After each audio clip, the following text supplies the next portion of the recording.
ನಮಸ್ತೆ. ಎಲ್ಲರೂ ಹೇಗಿದ್ದೀರಾ?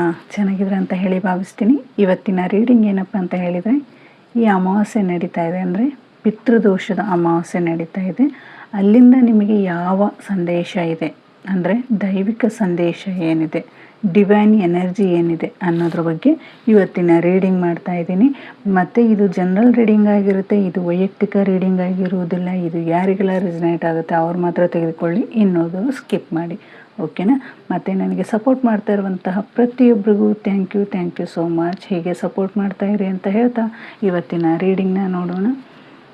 ಮತ್ತು ನಿಮ್ಮ ಮನಸ್ಸಲ್ಲಿ ನಿಮ್ಮ ಯಾವ ಬಯಕೆ ಇದೆ ಅಂದರೆ ನಿಮ್ಮ ಕೋರಿಕೆ ಏನಿದೆ ಅದರ ಬಗ್ಗೆ ಮನಸ್ಸಲ್ಲಿ ಒಂದು ಸಾರಿ ಹೇಳ್ಕೊಳ್ಳಿ. ಅಂದರೆ ಇವತ್ತು ನೀವು ಪ್ರಸ್ತುತವಾಗಿ ನಿಮ್ಮ ಜೀವನದಲ್ಲಿ ಯಾವ ಬದಲಾವಣೆ ನಡೀತಾ ಇದೆ, ಈ ಅಮಾವಾಸ್ಯೆ ಕಳೆದ ನಂತರ ಅಂದರೆ ದೋಷ ಮುಗಿದ ನಂತರ ನಿಮ್ಮ ಜೀವನದಲ್ಲಿ ಫೈನಾನ್ಷಿಯಲ್ ವಿಚಾರದಲ್ಲಾಗಿರ್ಬೋದು, ಕೆರಿಯರ್ ವಿಚಾರದಲ್ಲಾಗಿರ್ಬೋದು, ರಿಲೇಷನ್ಶಿಪ್ಪಲ್ಲಾಗಿರ್ಬೋದು ಯಾವ ಬದಲಾವಣೆ ನಡೀತಾ ಇದೆ, ಯಾವ ಬದಲಾವಣೆಯನ್ನು ನೀವು ಬಯಸ್ತಾ ಇದ್ದೀರಾ, ಅಂದರೆ ನೀವು ಹಳೆಯದನ್ನು ಬಿಟ್ಟು ಹೊಸ ದಾರಿಗೆ ಹೋಗ್ತಾ ಇದ್ದೀರಾ ಅನ್ನೋದನ್ನು ಸಹಿತ ಇಲ್ಲಿ ನೋಡೋಣ, ಓಕೆನಾ?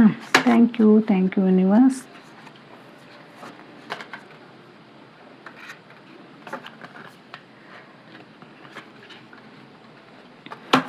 Thank you.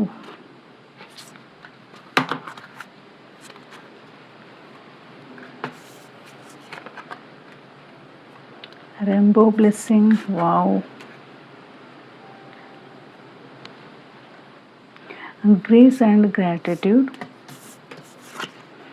ಮತ್ತು ಗ್ರೇಟ್ ಅಡ್ವಾನ್ಸರ್ ಅಂದರೆ ಇಲ್ಲಿ ನಿಮಗೆ ಯೂನಿವರ್ಸ್ ಏನಪ್ಪ ಸಂದೇಶ ಕೊಡ್ತಾ ಇದ್ದಾರೆ ಅಂದರೆ ರೈನ್ಬೋ ಬ್ಲೆಸ್ಸಿಂಗ್ ಅಂತ ಹೇಳಿದರೆ, ಇವತ್ತು ನಿಮ್ಮ ಜೀವನದಲ್ಲಿ ನೀವು ಏನು ಕಷ್ಟಗಳನ್ನು ಅನುಭವಿಸ್ತಾ ಇದ್ರಿ ಅಂದರೆ ಸಿಡಿಲು ಮಳೆ ಇರ್ಬೋದು ಅಥವಾ ಗುಡುಗು ಇರ್ಬೋದು, ಪ್ರತಿಯೊಂದು ವಿಚಾರದಲ್ಲೂ ನಮ್ಮ ಜೀವನಕ್ಕೆ ಅಳವಡಿಸ್ಕೊಂಡಿವಿ ಅಂತ ಹೇಳಿದರೆ, ಗುಡುಗು ಸಿಡಿಲು ಅಂತ ಹೇಳಿದರೆ ಏನಪ್ಪ ನಮ್ಮ ಕಷ್ಟಗಳನ್ನು ಹೇಳುತ್ತೆ ಅದು. ಅಂದರೆ ನಾವು ಫೈನಾನ್ಷಿಯಲ್ ವಿಚಾರದಲ್ಲಾಗಿರ್ಬೋದು, ರಿಲೇಷನ್ಶಿಪ್ಪಲ್ಲಾಗಿರ್ಬೋದು, ಬೇರೆ ಇನ್ನು ಯಾವುದೋ ವಿಚಾರಕ್ಕೆ ನಾವು ಸ್ಟ್ರಗಲ್ ಪಡ್ತಾ ಇರ್ತೀವಿ, ಎಮೋಷ್ನಲಿ ಸ್ಟಕ್ ಆಗಿರ್ತೀವಿ, ಕಿರಿಕಿರಿಗಳನ್ನು ಅನುಭವಿಸ್ತಾ ಇದ್ದೀವಿ, ಹೊರಗಿನ ಜನಗಳಿಂದ ನೋವು ಅನುಭವಿಸ್ತಾ ಇರ್ತೀವಿ.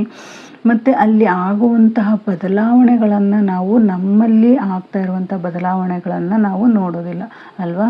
ಆವಾಗ ನಮಗೆ ಏನು ಬರುತ್ತಪ್ಪ ಅಂದರೆ ಒಂದು ದೈವಿಕ ಸಂದೇಶ ನಮಗೆ ಬೇಕಾಗಿರುತ್ತೆ, ಅಥವಾ ದೈವಿಕ ಬ್ಲೆಸ್ಸಿಂಗ್ ಬೇಕಾಗಿರುತ್ತೆ, ದೇವರ ಆಶೀರ್ವಾದ ಬೇಕಾಗಿರುತ್ತೆ. ಅದನ್ನು ಪಡ್ಕೊಳ್ಳೋಕ್ಕೋಸ್ಕರ ನಾವು ಎಷ್ಟೆಲ್ಲ ನೋವುಗಳನ್ನು ಅನುಭವಿಸ್ತೀವಿ, ಕಷ್ಟಗಳನ್ನು ಅನುಭವಿಸ್ತಾ ಇರ್ತೀವಿ. ಇಲ್ಲಿ ಕಲ್ಲುಗಳನ್ನು ತೋರಿಸ್ತಾ ಇದೆ ಅಂದರೆ ಒಂದು ಗೇಟನ್ನು ತೋರಿಸ್ತಾ ಇದೆ. ಈ ಗೇಟಿಂದ ಈ ಕಡೆ ಇದ್ದರೆ ನೀವು ತುಂಬಾ ನೋವನ್ನು ಅನುಭವಿಸಿದ್ದೀರಾ, ಅಂದರೆ ನೀವು ಮಾನಸಿಕವಾಗಿ ಅನುಭವಿಸಿದ್ದೀರಾ, ಕಿರಿಕಿರಿಗಳನ್ನು ಅನುಭವಿಸ್ತಾ ಇದ್ದೀರಾ, ಜಗಳಗಳಿಂದ ನೀವು ಮನಸ್ಸಿಗೆ ಶಾಂತಿ ಇಲ್ಲದೆ ಮಾಡ್ಕೊತಾ ಇದ್ದೀರಾ, ತುಂಬಾ ಟೆನ್ಷನ್ ತಗೋತಾ ಇದ್ದೀರಾ, ತುಂಬ ಕಿರಿಕಿರಿಗಳನ್ನು ಅನುಭವಿಸ್ತಾ ಇದ್ದೀರಾ. ನಿಮ್ಮ ಜೀವನಕ್ಕೆ ಒಂದು ದೈವಿಕ ಸಂದೇಶ ದಾರಿಗಳನ್ನು ತೋರಿಸ್ತಾ ಇತ್ತು, ಆದರೆ ಆ ದಾರಿನ ನೀವು ಕಂಡುಕೊಂಡಿಲ್ಲ. ಅಂದರೆ ನಿಮ್ಮ ಮನಸ್ಥಿತಿ ಹೇಗಿತ್ತಪ್ಪ ಅಂತ ಹೇಳಿದರೆ, ನಿಮಗೆ ಈಗಿರುವಂತಹ ದಾರಿ ಏನಿದೆ ಕಾಣ್ತಾ ಇದ್ರೂ ಸಹಿತ ಅದನ್ನು ನೀವು ಎಮೋಷ್ನಲಿ ಸ್ಟಕ್ ಮಾಡ್ಕೊಂಡಿದ್ದೀರಾ, ನಿಮ್ಮ ಮನಸ್ಸನ್ನು ನೀವೇ ಹಿಡಿತದಲ್ಲಿ ಇಟ್ಕೊಂಡಿದ್ದೀರಾ. ನೀವು ಯಾವುದನ್ನು ನನ್ನ ಕೈಲಿ ಆಗೋದಿಲ್ಲ ಅಂತ ಹೇಳಿ ನೀವು ಹೋಗ್ತಾ ಇದ್ರು, ಅದು ನಿಮ್ಮ ಜೀವನದಲ್ಲಿ ಸಾಧ್ಯವಾಗಿತ್ತು.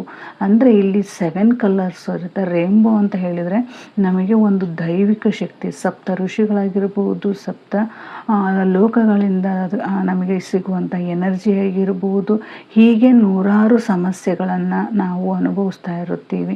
ಆ ಸಮಸ್ಯೆಗಳಿಂದ ನಾವು ಹೊರಬರಬೇಕು ಅಂತ ಹೇಳಿದರೆ, ಅಥವಾ ನಮ್ಮಲ್ಲಿರುವಂತಹ ಸವಾಲುಗಳನ್ನು ಎದುರಿಸ್ತಾ ಇರುವಾಗ ಒಂದು ಶಕ್ತಿ ಬರುತ್ತಲ್ಲ, ಆ ಶಕ್ತಿನೇ ನಮಗೆ ಒಂದು ಅದ್ಭುತವಾದ ಎನರ್ಜಿ ಅಂತ ಹೇಳ್ಬೋದು. ಎನರ್ಜಿ ಅಂದರೆ ದೈವಿಕ ಸಂದೇಶ ಆಗಿರ್ಬೋದು. ಈಗ ಮನಸ್ಸಲ್ಲಿ ನಾವು ಹಲವಾರು ವಿಚಾರಕ್ಕೆ ಹಲವಾರು ಪ್ರಶ್ನೆಗಳನ್ನು ಇಟ್ಕೊಂಡಿರ್ತೀವಿ, ಅಲ್ಲಿ ನಮಗೆ ಸರಿಯಾದ ಉತ್ತರ ಸಿಗದೇ ಇದ್ದಾಗ ನಿಮಗೆ ಬರುವಂಥ ಇಂಟ್ಯೂಷನ್ ಪವರ್ ಆಗಿರ್ಬೋದು, ಅಥವಾ ನಿಮ್ಮ ಜೊತೆ ಇರುವಂತಹ ವ್ಯಕ್ತಿಗಳು ನಿಮಗೆ ತೋರಿಸ್ತಾ ಇರುವಂತಹ ಕಾಳಜಿ ಆಗಿರ್ಬೋದು, ಅಥವಾ ಅವರು ನಿಮಗೆ ಗೈಡೆನ್ಸ್ ಮಾಡ್ತಾ ಇರ್ಬೋದು, ಬೇರೆ ಯಾವುದೋ ವಿಚಾರದಲ್ಲಿ ಒಂದು ನಿಮಗೆ ದಾರಿ ತೆರೆದುಕೊಳ್ಳಿರ್ಬೋದು.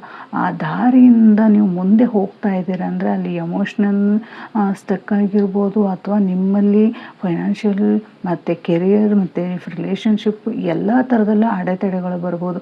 ಅದನ್ನು ದಾಟಿ ನೀವು ಮುಂದೆ ಹೋದ್ರಿ ಅಂದರೆ ನಿಮ್ಮ ಲೈಫ್ ಜರ್ನಿ ತುಂಬ ಚೆನ್ನಾಗಿದೆ ಅಂತ ಹೇಳ್ತಾ ಇದ್ದಾರೆ. ಅಂದರೆ ಇದು ಬ್ಲೆಸ್ಸಿಂಗ್ ಇದೆ, ನಿಮಗೆ ಯೂನಿವರ್ಸಿಂದ ಬ್ಲೆಸ್ಸಿಂಗ್ ಇದೆ. ನೀವು ಅದನ್ನು ನಿಮ್ಮಲ್ಲಿರುವಂತಹ ನೆಗೆಟಿವ್ ಥಾಟ್ಸ್ ಆಗಿರ್ಬೋದು, ನಿಮ್ಮಲ್ಲಿರುವಂತಹ ಅಡೆತಡೆಗಳನ್ನಾಗಿರ್ಬೋದು, ಅದನ್ನು ನೀವು ಸರೆಂಡರ್ ಆಗಿ, ಯಾವುದೇ ಒಂದು ವಿಚಾರದಲ್ಲಿ ನಾವು ಕೊರಗ್ತಾ ಇದ್ದೇವೆ, ತುಂಬ ನೋವು ಅನುಭವಿಸ್ತಾ ಇದ್ದೇವೆ, ಅದನ್ನು ಯೂನಿವರ್ಸಿಗೆ ತಲುಪಿಸಬೇಕಂತ ಹೇಳಿದರೆ ಅವರಿಗೆ ಸರೆಂಡರ್ ಆಗಬೇಕು. ಅವ್ರಿಗೆ ಸರೆಂಡರ್ ಆದಮೇಲೆ ನಮ್ಮ ಜೀವನದಲ್ಲಿ ಮತ್ತೊಂದು ದಾರಿ ತೆರೆದುಕೊಳ್ಳುತ್ತೆ ಅಂತಲೂ ಹೇಳ್ಬೋದು. ಇಲ್ಲಿ ಯಾವುದೇ ಒಂದು ವಿಚಾರಕ್ಕೆ ನೀವು ನೋವುಗಳನ್ನು ಅನುಭವಿಸ್ತಾ ಇದ್ರಿ ಅಂತ ಹೇಳಿದರೆ, ಅಲ್ಲಿರುವಂತಹ ಸಮಸ್ಯೆಗಳಿಂದ ದೂರ ಬರಲು ಹೊರ ಬರಬೇಕು ಅಂತ ಹೇಳಿದರೆ ನಿಮ್ಮಲ್ಲಿರುವಂತಹ ದೈವಿಕ ಶಕ್ತಿಯನ್ನು ಮೊದಲು ನೀವು ಅರ್ಥ ಮಾಡ್ಕೊಳ್ಬೇಕು. ಅಲ್ಲಿರುವಂಥ ಆ ಶಕ್ತಿ ನಿಮಗೆ ಯಾವ ದಾರಿ ತೋರಿಸ್ತಾ ಇದ್ದಾರೆ ಅನ್ನೋದನ್ನು ನೀವು ಕ್ಲಿಯರಾಗಿ ನೋಡ್ತಾ ಹೋದರೆ ಅಂದರೆ ಇಲ್ಲಿ ನಿಮಗೆ ನೀವು ಅಂದ್ಕೊಂಡಂತಹ ದಾರಿಲಿ ಹೋಗ್ತೀರಾ, ಆಮೇಲೆ ನೀವು ಸರಿಯಾದ ದಾರಿಲಿದ್ದೀರಾ. ಬಟ್ ನೀವು ಆ ಯೋಚನೆ ಮಾಡ್ತಾ ಇರೋ ರೀತಿಲಿ ನಿಮಗೆ ತಪ್ಪಾಗಿ ಕಾಣಿಸ್ತಾ ಇದೆ ಅನ್ನೋದನ್ನು ಸಹಿತ ಇಲ್ಲಿ ಹೇಳ್ತಾ ಇದ್ದಾರೆ. ನಿಮ್ಮ ಲೈಫಿಗೆ ಯೂನಿವರ್ಸಲ್ ಬ್ಲೆಸ್ಸಿಂಗ್ ಇದೆ, ಮಾಸ್ಟರ್ಸ್ ಬ್ಲೆಸ್ಸಿಂಗ್ ಇದೆ, ನೀವು ನಂಬಿರುವಂಥ ದೈವ ಶಕ್ತಿಯ ಬ್ಲೆಸ್ಸಿಂಗ್ ಇದೆ. ಬಟ್ ನಿಮ್ಮನ್ನು ನೀವು ಅರ್ಥ ಮಾಡ್ಕೊಂಡ್ರೆ ಸೆಲ್ಫ್ ಕಾನ್ಫಿಡೆನ್ಸ್ ನಿಮಗೆ ಹೆಚ್ಚು ಬೇಕಾಗುತ್ತೆ ಅನ್ನೋದನ್ನು ಸಹಿತ ಇಲ್ಲಿ ಹೇಳ್ತಾ ಇದ್ದಾರೆ. ಓಕೆನಾ. ಇಲ್ಲಿ ಗ್ರೇಸ್ ಆ್ಯಂಡ್ ಗ್ರ್ಯಾಟಿಟ್ಯೂಡ್ ಇಲ್ಲಿ ಹೇಳಿದ ಹಾಗೆ ನಿಮಗೆ ನಿಮ್ಮಿಂದ ಆ ಸಮಸ್ಯೆಯಿಂದ ಹೊರಬರೋ ಪ್ರಯತ್ನ ನೀವು ಮಾಡಬೇಕು. ನಿಮ್ಮನ್ನು ನೀವು ಜಾಸ್ತಿಯಾಗಿ ನಂಬಬೇಕು. ಅಂದರೆ ಯೂನಿವರ್ಸಲ್ ನನಗೆ ಸಪೋರ್ಟ್ ಇದೆ, ನಾನು ನಂಬಿರುವಂಥ ದೈವಶಕ್ತಿಯಿಂದ ನಮಗೆ ಸಪೋರ್ಟ್ ಇದೆ. ನಾವು ಏನನ್ನೇ ಕೆಲಸ ಮಾಡ್ತೀವಿ ಆ ಕೆಲಸಕ್ಕೆ ನಮಗೆ ಒಂದು ಅವಕಾಶವನ್ನು ಮಾಡಿಕೊಡ್ತಾ ಇದ್ದಾರೆ ಯೂನಿವರ್ಸ್ ಅಂತ ಹೇಳಿ ನೀವು ನಂಬಬೇಕು. ಆ ನಂಬಿಕೆನೇ ನಿಮಗೆ ಜೀವನದಲ್ಲಿ ಒಂದು ಅದ್ಭುತವಾದ ಶಕ್ತಿ ಅಂತ ಹೇಳ್ತಾ ಇರ್ಬೋದು. ಅಂದರೆ ನೀವು ಪಟ್ಟಿರುವಂಥ ಶ್ರಮಕ್ಕಾಗಿರ್ಬೋದು, ನಿಮ್ಮ ಆಧ್ಯಾತ್ಮಿಕ ಹಾದಿಯಾಗಿರ್ಬೋದು, ಎರಡೂ ಸರಿಯಾದ ದಿಕ್ಕಿನಲ್ಲೇ ಇವೆ. ಫಲಿತಾಂಶಕ್ಕೆ ಅವಸರ ಪಡಬೇಡಿ ಅನ್ನೋದನ್ನು ಸಹಿತ ಇಲ್ಲಿ ಹೇಳ್ತಾ ಇದ್ದಾರೆ. ಅಂದರೆ ನಿಮ್ಮ ಫಲಿತಾಂಶಕ್ಕೆ ನೀವು ಅವಸರ ಪಡದೆ ನಿಮ್ಮ ಪ್ರಕೃತಿಯ ನಿಯಮದಂತೆ ಎಲ್ಲವೂ ಸರಿಯಾದ ಸಮಯಕ್ಕೆ ಆಗುತ್ತೆ ಅನ್ನೋದು ನಿಮ್ಮ ಮನಸ್ಥಿತಿ ಆಗಿರಬೇಕು.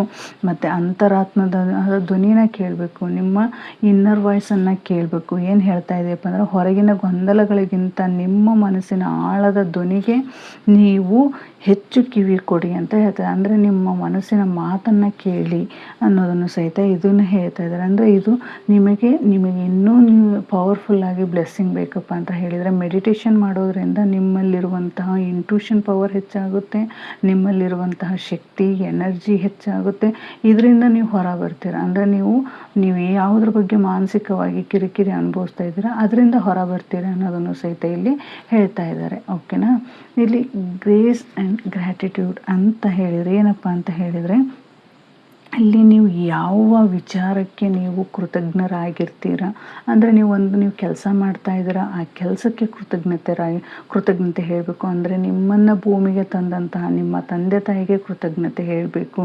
ನೀವು ಯಾವ ವಸ್ತುಗಳನ್ನು ಹೆಚ್ಚು ಪ್ರೀತಿ ಮಾಡ್ತೀರಾ ಆ ವ್ಯಕ್ತಿಗಾಗಿರ್ಬೋದು, ಆ ವಸ್ತುಗಳಿಗಾಗಿರ್ಬೋದು, ನೀವು ಮಾಡ್ತಾ ಇರುವಂಥ ಕೆಲಸಕ್ಕಾಗಿರ್ಬೋದು, ನೀವು ಹೆಚ್ಚು ಎಲ್ಲಿ ಗ್ರ್ಯಾಟಿಟ್ಯೂಡನ್ನು ತಿಳಿಸ್ತಾ ಹೋಗ್ತೀರಾ ಅಲ್ಲಿ ನಿಮಗೆ ಒಂದು ಸಕ್ಸಸ್ ಅನ್ನೋದಿದೆ, ಗ್ರೋತ್ ಅನ್ನೋದಿದೆ, ನಿಮಗೆ ಪ್ರೀತಿ ಇದೆ, ನೀವು ಬಯಸಿದ್ದು ನಿಮಗೆ ಕೊಡೋದಕ್ಕೆ ಯೂನಿವರ್ಸಲ್ ಇದೆ, ನಿಮಗೆ ಎಲ್ಲ ರೀತಿಯಿಂದನೂ ಸಪೋರ್ಟ್ ನಿಮಗೆ ಸಿಗುತ್ತೆ ಅನ್ನೋದನ್ನು ಸಹಿತ ಇಲ್ಲಿ ಹೇಳ್ಬೋದು. ಅಂದರೆ ನೀವು ಎಷ್ಟು ಎಂಜಾಯ್ ಮಾಡಿಕೊಂಡು ನೀವು ಗ್ರ್ಯಾಟಿಟ್ಯೂಡ್ ತಿಳಿಸ್ತೀರಾ, ಯೂನಿವರ್ಸಿಗೆ ಥ್ಯಾಂಕ್ ಯು, ಮಾಸ್ಟರ್ಸ್ಗೆ ಥ್ಯಾಂಕ್ ಯು, ಗಾಡ್ಸಿಗೆ ಥ್ಯಾಂಕ್ ಯು, ಈ ರೀತಿಯಾಗಿ ನಿಮ್ಮ ತಂದೆ ತಾಯಿಗೆ ಥ್ಯಾಂಕ್ ಯು ಹೇಳೋದ್ರಿಂದ ನಿಮ್ಮ ಹಸ್ಬೆಂಡ್ ವೈಫ್ ಮಕ್ಕಳಿಗೆ ನೀವು ಇರುವಂಥ ಮನೆಗೆ ನೀವು ಮಾಡುವಂಥ ಕೆಲಸಕ್ಕೆ ನಿಮಗೆ ಯಾವ ವಿಚಾರಕ್ಕೆ ನಿಮಗೆ ಖುಷಿ ಕೊಡುತ್ತೋ ಆ ಖುಷಿಗೆ ನೀವು ಥ್ಯಾಂಕ್ಸ್ ಹೇಳೋದ್ರಿಂದ ನಿಮ್ಮ ಇನ್ನರ್ ವಾಯ್ಸ್ ಇನ್ನೂ ಹೆಚ್ಚು ಶಕ್ತಿಶಾಲಿ ಆಗುತ್ತೆ. ನಿಮ್ಮಲ್ಲಿರುವಂಥ ಏನು ನೆಗೆಟಿವ್ ಥಾಟ್ಸಿಂದ ನೀವು ಪಾಸಿಟಿವ್ ಆಗ್ತೀರಾ. ನಿಮ್ಮಲ್ಲಿರುವಂಥ ಯಾವ ವಿಚಾರಕ್ಕೆ ನೀವು ತುಂಬಾ ಸ್ಟ್ರಗಲ್ ಪಡ್ತಾಯಿದ್ರಿ ಅಥವಾ ನೋವು ಪಡ್ತಾಯಿದ್ರಿ, ಮಾನಸಿಕ ಹಿಂಸೆ ಪಡ್ತಾಯಿದ್ರಿ, ಅದೆಲ್ಲದರಿಂದನೂ ಒಂದು ಥ್ಯಾಂಕ್ಸ್ ಹೇಳೋದ್ರಿಂದ ನೀವು ಒಂದು ಪಾಸಿಟಿವ್ ಎನರ್ಜಿನ ಪಡಿತೀರಾ. ಯೂನಿವರ್ಸಲ್ ಬ್ಲೆಸ್ಸಿಂಗ್ ಇನ್ನೂ ಹೆಚ್ಚಾಗುತ್ತೆ ಅನ್ನೋದನ್ನು ಸಹಿತ ಹೇಳ್ಬೋದು. ಈಗ ನಾವು ಏನೋ ಒಂದು ಇಷ್ಟಪಟ್ಟು ಆ ಕೆಲಸ ಮಾಡ್ತಾ ಇರ್ತೀವಿ, ಆ ಕೆಲಸ ಸಕ್ಸಸ್ ಆಗುತ್ತೆ, ಆ ಕೆಲಸಕ್ಕೆ ಥ್ಯಾಂಕ್ ಯು. ನಾವು ಏನೋ ಒಂದು ನಮಗೆ ಇಷ್ಟವಾಗಿದ್ದು ಒಂದು ಬಟ್ಟೆ ತಗೋತೀವಿ ಅದಕ್ಕೆ ಥ್ಯಾಂಕ್ ಯು. ಮತ್ತು ನಾವು ಉಪಯೋಗಿಸುವ ಪ್ರತಿಯೊಂದು ವಸ್ತುವಿಗೂ ನಾವು ಎಷ್ಟು ಥ್ಯಾಂಕ್ ಯು ಹೇಳ್ತೀವೋ ಆ ಥ್ಯಾಂಕ್ ಯು ಅನ್ನೋದರಲ್ಲಿರುವಂತಹ ಶಕ್ತಿ ಮತ್ಯಾವುದರಲ್ಲಿ ಇಲ್ಲ ಅಂತ ಹೇಳ್ಬೋದು. ಯಾಕೆಂದರೆ ನಾವು ಏನನ್ನು ಪಡ್ಕೋಬೇಕಾಗಿರುತ್ತೋ ಅದಕ್ಕೆ ನಾವು ಯೂನಿವರ್ಸಲ್ಲಿ ಸರೆಂಡರ್ ಆಗಿ ನಮಗೆ ಏನು ಬರಬೇಕಾಗಿದೆಯೋ ಅದು ಬಂದಿದೆ ಅಂತ ಹೇಳಿ ನೀವು ಏನು ನಿಮ್ಮ ಮನಸ್ಫೂರ್ತಿಯಾಗಿ ಒಂದು ಕೃತಜ್ಞತೆ ತಿಳಿಸ್ತೀರ, ಆ ಕೃತಜ್ಞತೆನೇ ನಿಮ್ಮ ಜೀವನದ ಒಂದು ದಾರಿಯನ್ನು ತೆರೆದುಕೊಳ್ಳುತ್ತೆ ಅಂತಲೂ ಸಹಿತ ಇಲ್ಲಿ ಹೇಳ್ಬೋದು. ಅಂದರೆ ನಿಮಗೆ ಸಕ್ಸಸ್ ಅನ್ನೋದು ದಾರಿನೇ ಒಂದು ಕೃತಜ್ಞತೆ ಮತ್ತು ಗ್ರ್ಯಾಟಿಟ್ಯೂಡ್ ಅಂತ ಹೇಳ್ಬೋದು. ಓಕೆನಾ.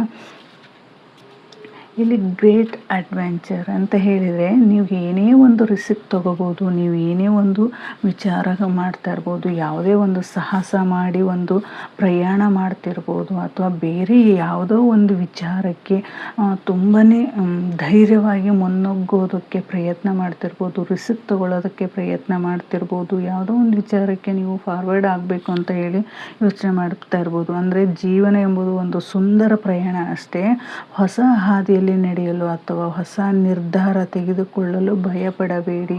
ಯಾವುದೇ ಒಂದು ಹೊಸದಾಗಿ ನೀವು ತಗೋತಾ ಇರುವಂತಹ ಯಾವುದೇ ಒಂದು ಕೆಲಸ ಆಗಿರ್ಬೋದು, ಪ್ರಯಾಣ ಆಗಿರ್ಬೋದು, ಹೋಗ್ತಾ ಇರುವಂತಹ ವಿಶೇಷವಾದಂತಹ ಕೆಲಸ ಆಗಿರ್ಬೋದು, ಅಥವಾ ಯಾರನ್ನೂ ಮೀಟ್ ಆಗಬೇಕು ಅಂದ್ಕೊಂಡಿರ್ಬೋದು, ಅಥವಾ ಫೈನಾನ್ಷಿಯಲಿ ಏನಾದರೂ ನೀವು ರಿಸ್ಕ್ ತಗೊಂಡು ನಾನು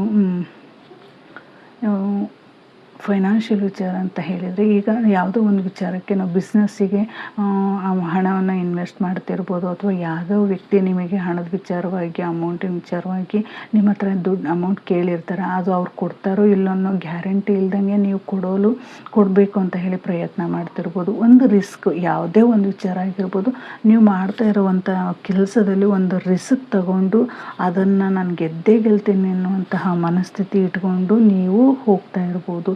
ಏನೇ ಆಗಿರ್ಬೋದು, ರಿಸ್ಕ್ ತಗೊಳ್ಳಲು ಇದು ಸರಿಯಾದ ಸಮಯ. ದೈವಿಕ ಶಕ್ತಿಯು ನಿಮ್ಮನ್ನು ಸುರಕ್ಷಿತವಾಗಿ ಗುರಿ ಮುಟ್ಟಿಸುತ್ತದೆ ಎಂಬ ಭರವಸೆಯೊಂದಿಗೆ ಮುನ್ನಡೆಯಬಹುದು. ಅಂದರೆ ಇಲ್ಲಿ ನಿಮ್ಮ ಸುರಕ್ಷಿತವಾಗಿ ನಿಮ್ಮನ್ನು ಯೂನಿವರ್ಸ್ ಕಾಪಾಡುತ್ತೆ. ನೀವು ಏನೇ ಒಂದು ಮುಂದೆ ಹೋಗಿ, ಅಂದರೆ ಈಗ ಒಂದು ಜಾಬ್ ತಗೋತಾ ಇದ್ವಿ ಅಂತ ಹೇಳ್ತೇವೆ, ಆ ಜಾಬಲ್ಲಿ ನಿಮಗೆ ಸರಿ ಇದೆಯಾ ಇಲ್ಲ ಅಂತ ಮುಂದೆ ಏನಾಗುತ್ತೆ ಅನ್ನೋದು ಗೊತ್ತಿಲ್ಲ, ಆದರೂ ರಿಸ್ಕ್ ತೊಗೊಳ್ಬೇಕಾಗಿರುತ್ತೆ.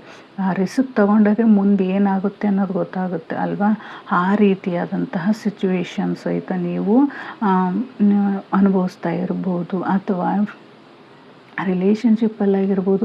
ಅಂದರೆ ಯಾವುದೋ ನಿಮಗೆ ನೀವು ಪ್ರೀತಿ ಮಾಡುವಂತಹ ವ್ಯಕ್ತಿಗೆ ಅವರಿಗೆ ಒಂದು ಪ್ರಪೋಸ್ ಮಾಡ್ತಾ ಇರ್ಬೋದು. ಆ ವ್ಯಕ್ತಿ ಹೇಗಿದ್ದಾರೆ ಅನ್ನೋದಕ್ಕಿಂತ ಮುಂಚೆ ಈಗ ನನ್ನ ಜೊತೆ ಹೇಗಿದ್ದಾರೆ ಅನ್ನೋದನ್ನು ಯೋಚನೆ ಮಾಡಿ ನೀವು ಅವರಿಗೆ ಒಂದು ಪ್ರೀತಿಯನ್ನು ಹೇಳ್ತಾ ಇರ್ಬೋದು.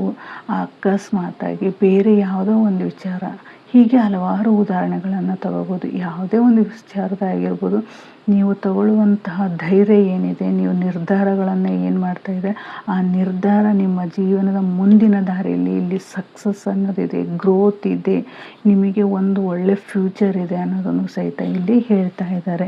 ಯಾವುದೇ ವಿಚಾರ ಆಗಿರ್ಬೋದು, ಒಟ್ಟಾರೆಯಾಗಿ ನಿಮಗೆ ಹೇಳಬೇಕು ಅಂತ ಹೇಳಿದರೆ ಇಲ್ಲಿ ನಿಮ್ಮ ಜೀವನದಲ್ಲಿ ಹೊಸ ಅಧ್ಯಾಯ ಶುರುವಾಗ್ತಾ ಇದೆ ಅನ್ನೋದನ್ನು ಸಹಿತ ಇಲ್ಲಿ ಹೇಳ್ತಾ ಇದ್ದಾರೆ.